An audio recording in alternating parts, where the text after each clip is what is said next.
দুপুরবেলায় স্নান খাওয়া দাওয়া করে ছাদে এসে একটু বসেছি, যদিও এখন শীতকাল প্রায় শেষের দিকে। এখন কিন্তু অনেকটাই গরম পড়ে গেছে বলা যেতে পারে। কিন্তু আমি যে রুমে থাকি সেই রুমে একদমই আলো বাতাস কিছুই ঢোকে না। তাই একটু ছাদে এসে বসেছি, যদিও বেশিক্ষণ থাকবো না, ওই 15-20 মিনিট মতো থেকে নিচে চলে যাব। আর হাতে নিয়ে এসেছি একটা কমলা লেবু। এখন তো শীতকাল আর কমলা লেবু খেতে আমার ভীষণ ভালো লাগে। তাই আমি চেষ্টা করি প্রতিদিনই প্রায় একটা করে কমলা লেবু খাওয়ার। যদিও প্রেগন্যান্সিতে কোনো না কোনো ফল রোজই খাওয়া হয়, কিন্তু আমি বেশিরভাগ দিনই কমলালেবু, কলা এইসবই খেয়ে থাকি। এখন এই বিকেল 4টে মতো বাজে, এখন একটু রেডি হয়ে নিচ্ছি, যাবো একটু বাজারের দিকে। আমার জন্য তেমন কিছু কেনাকাটা নেই, আমার বরের জন্যই কিছু কেনাকাটা করতে। ওই এখন প্রায় শীত তো শেষের দিকে, তাই হালকা কিছু জামাকাপড় কেনা হবে।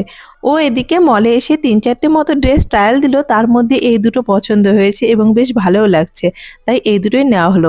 আর আজকে রাতের বেলায় বাড়িতে এসে বানিয়েছিলাম চিকেন কাবাব আর আটার পরোটা, সঙ্গে ছিল ধনেপাতার চাটনি। খেতে কিন্তু বেশ ভালো হয়েছিল।